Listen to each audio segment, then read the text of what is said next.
sir. Now we have another session, another very important session rather. It's Parkinson's disease, the recent updates. And that also is a very, very important disease nowadays, and it is more frequently diagnosed. For that, we have a chairperson, Dr. R.K. Khemsara. Without wasting time, I wish Dr. R.K. Khemsara introduces Dr. Anoop Ranjan Verma, a stalwart in neurology. And please, Dr. Khemsara, can you share?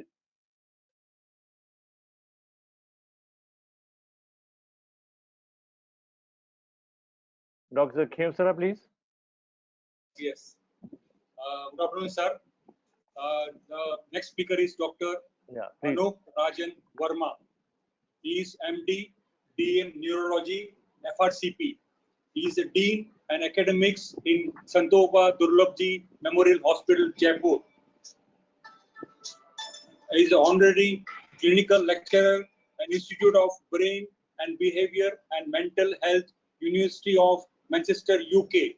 He has a 32 years of clinical experience, widely known for his work on dementia, having more than 50 publications on FTLD and AD and VAD, and HIV-associated neurology and autoimmune encephalitis. His topic is Parkinson's disease, the recent update. Over to Dr. Anoop Rajan Verma. Thank you for your very kind introduction. Thank you, Dr. Hinawat, for inviting me. I hope you can hear me. So, yes, sir, you are audible. Thank you very much. So the topic today is Parkinson's disease, and I'll try and keep to time. So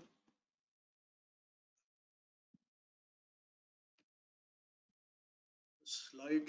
Oh, yes. So Parkinson was a GP, and sitting twiddling in thumbs in London, he used to watch people walk, and from that rose this monograph in 1870. And from then on, Parkinson's disease has become a major topic of great interest the world over, a specialty in itself. Now, I will divide my talk along the lines of clinical description, diagnosis, just the pointers. I know that we have an august audience. Then treatments, then the role of surgery and DBS if required, and the emerging field of non-motor symptoms in Parkinsonism. And this is a wide field which has developed over the last 10 years or so. And that includes evolution into Parkinson's disease dementia that overlaps with dementia with Lewy bodies. So if we go by guidelines, which is the way, although of course clinical sense is widely available in India with the experience that most people have here, with hundreds and thousands of patients that people see, but still they are useful in guiding us. Now, when you have a patient with Parkinson's, you need to diagnose the patient. And in our country, with the paucity of neurologists, the physician remains the key person to make the diagnosis, and then you manage.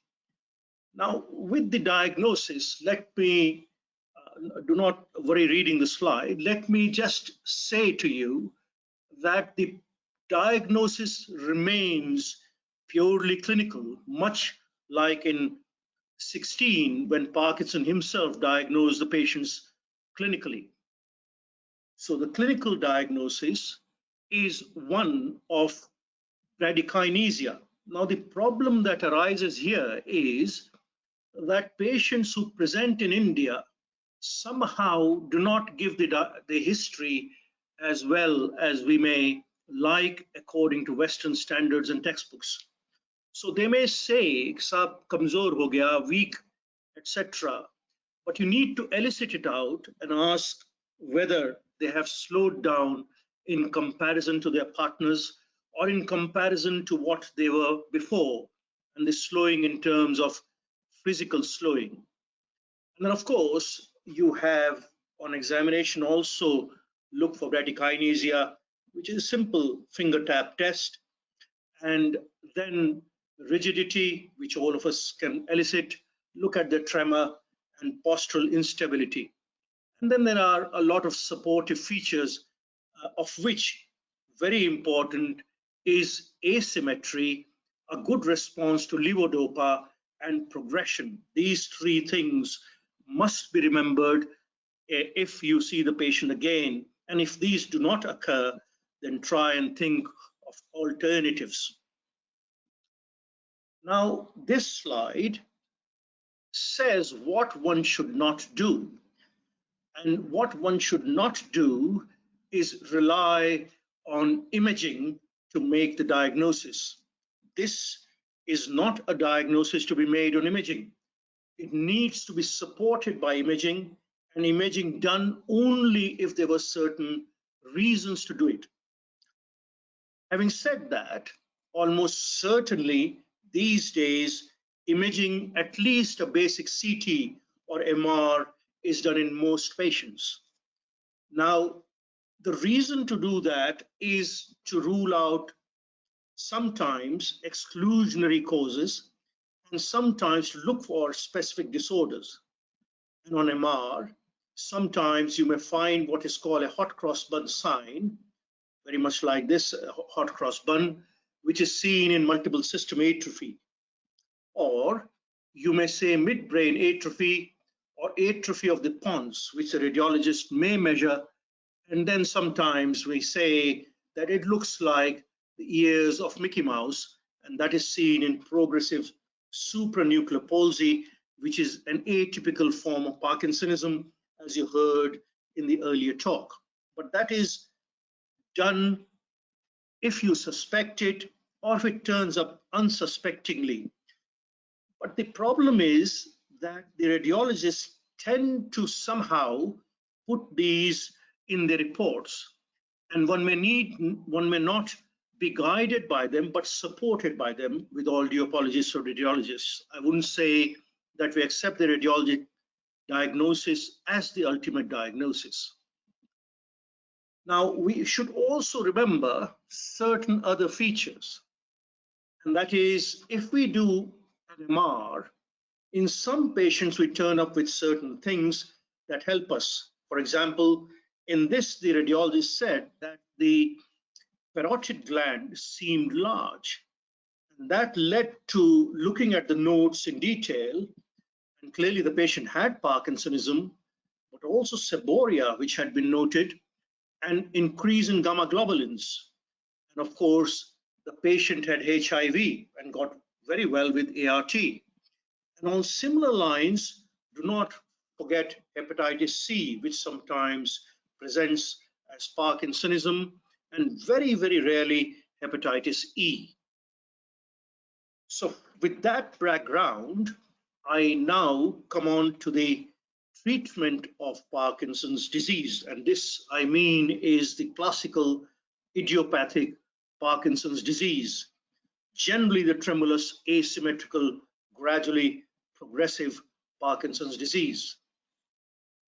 So we want to slow the progression of the disease. Please remember that clinical Parkinson's manifests only when 90% of the substantia nigra dopaminergic neurons have degenerated. Now, there was a large data top trial, but results were not very encouraging, and there is really no definitive therapy to slow down Parkinson's in itself. But what does help is exercise and rehabilitation because of plasticity of the brain and regeneration of neurons. So one must advise all patients with Parkinson's to exercise regularly and at least walk 30 to 45 minutes a day. Then we choose the treatment options, amongst them younger versus the older patients. And having practiced in the UK for a very, very long time and returned here, may I say that the incidence of younger Parkinsonism is far more here than one would encounter in neurologic practice in England. So please remember that young patients are fairly common here and the treatments differ. So what would you do for the treatment? There are general principles of which the exercise I've talked. Of course, falls prevention, then first line, then what you do further, and so on and so forth. We'll take you through this. So if we take young patients, and by young in today's language, we mean less than 60, but really 40s or 50s, you need to individualize the treatment. You need to see the patient and decide what is the level of functioning. Now, if a person is manually very, very active and needs his function, then I would not hesitate starting levodopa straight away, because it gives much better motor benefit, and that is more so in the long term too.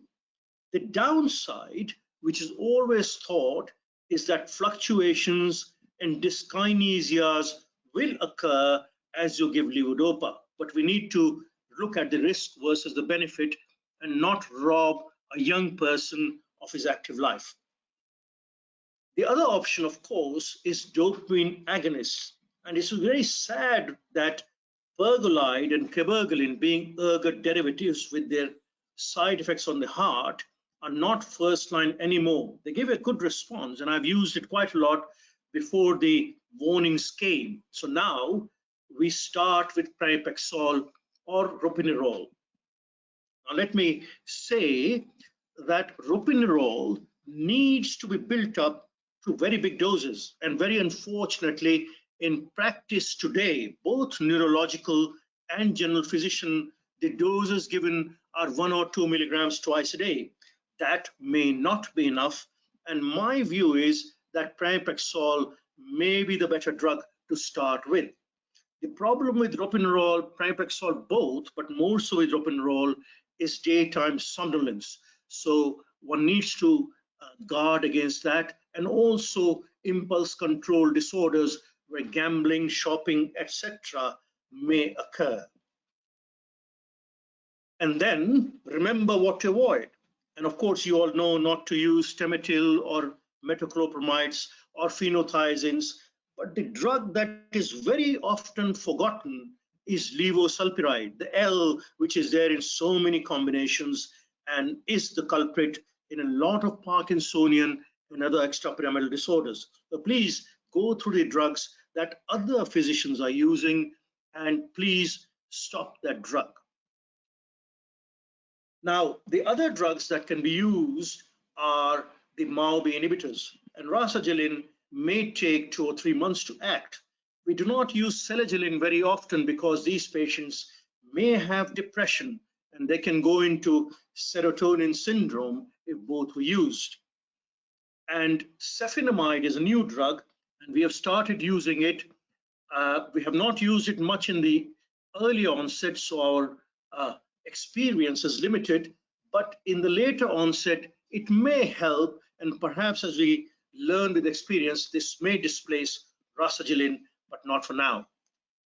And then there is a very, very common practice here in India amongst neurologists and physicians to use anticholinergics, trihexyphenidyl, pacitane, Bexol, etc. Now, this is again different to practices elsewhere, and one must not forget the adverse cognitive effects of anticholinergics. Remember, donepezil is cholinergic. You give it for memory problems, and trihexyphenidyl is the opposite. So obviously it will cause you memory problems, and they do emerge as Parkinson's evolves. So avoid it.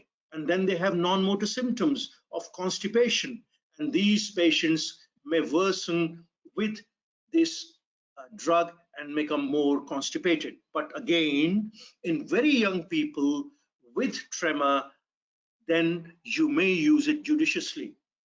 Amantadine can also be used, but it's generally reserved for later cases where you give it for dyskinesias. And as I said, levodopa is there, which I would use if the patient was very active. Otherwise, I would go on from dopamine agonists and move forward to levodopa in the order that I've described this to you just now. Now, if there was an older patient, somebody 60s, and was cognitively intact, if he was cognitively not intact, there is no question you would not use any anticholinergic. But even in cognitively intact patients, do not use anticholinergics in the older patients, since they may be harboring dementia changes in terms of pathology that may become a clinical syndrome in 2 or 3 or 4 years, and you bring it forward. So go straight to levodopa and do not start dopamine agonist initially. You may add it as time goes on. So we then treat these patients and they do generally well. But what really happens is that in a few years, they become advanced, and that varies from person to person. But the patients generally get on-off fluctuations. So when you give the drug, then they are fine, or they become little bit dyskinetic. And when they get off the drug, they freeze and they hate it. So these fluctuations are seen with the drug action onset and when it wears off. Then they also get non-motor symptoms sometimes within wearing off. And this may occur 2, 3, 4, 5, 6 years. Now again, in the Indian population, it seems to occur much earlier than the Western population. And the risk is younger patients, duration of levodopa use, the dose use, and if they are not tremulous, but bradykinetic, rigid. Now patients find tremors a nuisance. Sit down with them, tell them it is a better Parkinson's to have. They will not go into complications or progress faster. So how do you give levodopa? Now, BD doses is no use. Minimum 3 times a day. It acts really for 2 or 3 hours, sometimes 4 or 5. And if you are giving 1 tablet BD, better is to make it half 4 times a day.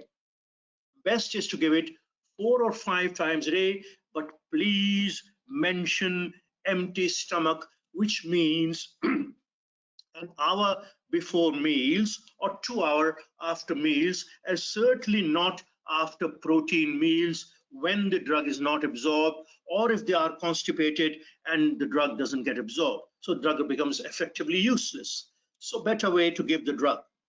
Then if they need, you add a dopamine agonist. In some patients in older groups, say 60, 65, we may sometimes start with a dopamine agonist, but really in milder cases only. Otherwise, we add it later on when we want to spare the levodopa from its dyskinetic side effects. Then, if they wear off, say 5 times you give, and they say, "Saab, 2 ghante baad bilkul kuch nahi kar pate," that means that they are wearing off in 2 or 3 hours. Add entacapone, 200 milligrams, which comes in combination called syncopone, or sometimes separately your syndopa with entacapone, that is available in India separately also. And then we can sometimes go on to rasagiline and sulfonamide, as I said. Now, these dyskinesias are the trouble. And the patients, they start having arms, legs, face, head. They become very dyskinetic and find it very difficult. And one of my patients lost a tremendous amount of weight. So they get peak dose chorea, dystonia, sometimes myoclonus. And if it is a low dose dyskinesia, it is generally painful. So in low dose dyskinesia, you need to up the dose. In peak dose, you need to bring down the levodopa. So what you do is you lower the dose of levodopa. Now they'll freeze. They'll wear off. What do? Add entacapone with or without a MAO-B inhibitor like rasagiline or sulfonamide, and sometimes you add a dopamine agonist to up the dopamine through the cells rather than directly. Amantadine is given to offset the dyskinesias and usually given 100 milligrams twice a day, rarely 3 times, but never more than 3 times. And remember, it wakes you up and you will have insomnia. Therefore, avoid giving it after 3 to 4 p.m. And in motor fluctuations, dyskinesias, if somebody has put them on anticholinergics, take them off, do not add them. Then you may think of sending them for DBS. Jejunal levodopa is not available here. Apomorphine has come and is a wonderful drug called Apotap and rescue 1 to 3 milligrams. Apomorphine works wonders sometimes. Then we have certain things that patients' quality of life affects, like falls or tremor. Falls, I'll come a bit later. Propranolol helps with tremor. Clozapine sometimes helps, but again, think of the counts, and mirtazapine. Then you get freezing sometimes. They can't just get off from the floor. They look as if they are stuck to the floor. Physiotherapy, exercises, walking aids help, and sometimes you tell them to imagine that they are standing at an obstacle and they have to walk over it, and they take the step over and then they start walking. You teach them that. Then you increase the levodopa, otherwise add entacapone. Droxidopa is still not available here. Then you need to reduce the dopamine agonists here in freezing. And then you may think of DBS if it is very bad, and other drugs like apomorphine and sometimes Ritalin or methylphenidate. So you then evolve on to always ask about non-motor symptoms. Depression occurs in up to 40% patients, and you need to give antidepressants. Impulse control disorders in patients who have dopamine agonists. Then orthostatic hypotension, and then dementia with Parkinson's. So if you get another symptom called drooling, which annoys the patients, a useful thing is to get them to buy 1% atropine eye drops and put it inside the mouth on the cheek, both sides, 1 or 2 drops, and that blocks the salivary glands and they don't salivate as much, or glycopyrrolate and sometimes Botox injections.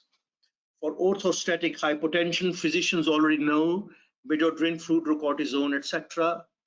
And then do not forget the drugs causing these disorders, including antihypertensives, anticholinergics, etc. And then we comes to Parkinson's disease with dementia. Now, this is a patient of mine who had idiopathic Parkinson's for 8 to 10 years, and then he started hallucinating.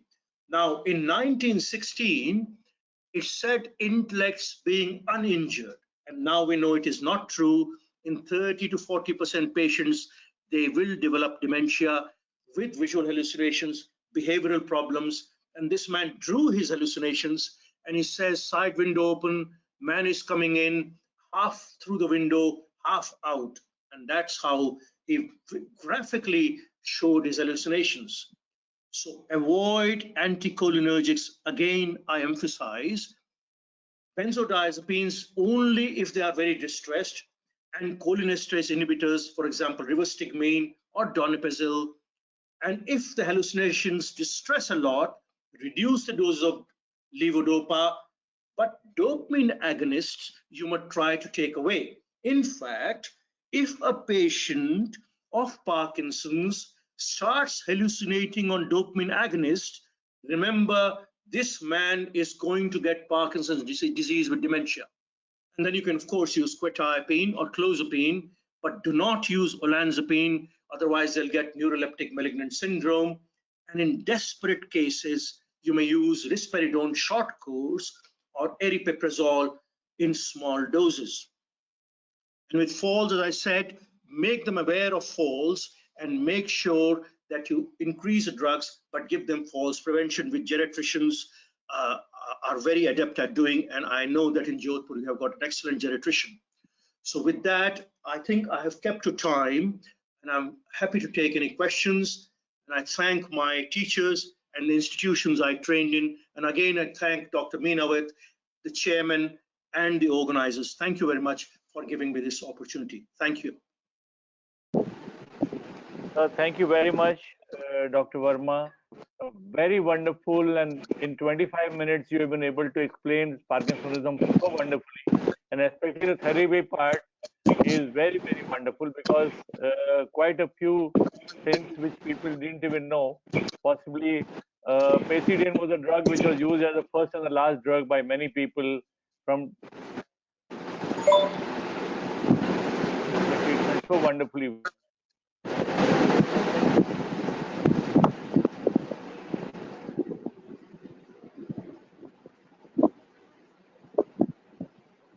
Many years, you have outlined well. So I have a question about stereotactic surgery, which in Parkinsonism. Yes, that is a very good question. And stereotactic surgery still remains valid. And it was the method and is still used. And unfortunately, why it has gone off is because DBS has come in. But I have a friend who is a professor of neurosurgery at St. John's who did train with me in Srichitra. And we've discussed this quite a few times that if you have tremors which are very bad or dyskinetic, you can do thalamotomy or even penidotomy. And I would certainly say if patients couldn't afford DBS, where you have to give the battery again, please do think of doing it. And there are good centers where it can be done. I agree with you. Very good point. Thank you very much. There are a few more questions. Sir. One is the role of omega-3 fatty acid supplementation for Parkinson's. Roll on. Omega-3 fatty acid. Role of fatty acids. Yes. Omega-3. Omega-3 fatty acids. Omega-3 fatty acid. Well, see, in the data top trial, the vitamin E, essential fat, all these things were studied. So it remains that it may reduce the progression, but I would say there is no hard evidence. So I don't use it in my practice, no. But you can. I mean, it won't harm the patients. Another last question. There is something about Brahmi, Bacopa moneri. Any role, any idea of using Brahmi in Parkinsonism? Brahmi. Biological name is Bacopa moneri. I'm very sorry, I do not know. So I will have to ask the question if he knows. I do not know. I'm very sorry about that. That's perfect. So nice of you, sir. Thank you very much for sparing time Thank for you. us. It has No, been you're welcome. wonderful hearing you, sir. And we look Thank you. upon for further meeting again. Thank you Thank so you. much. Thank you very much, sir.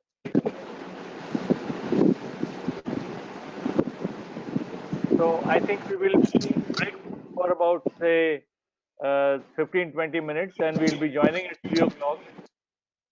Few more sessions. Some wonderful sessions have already taken place, and now we'll be for nephrology and rheumatology.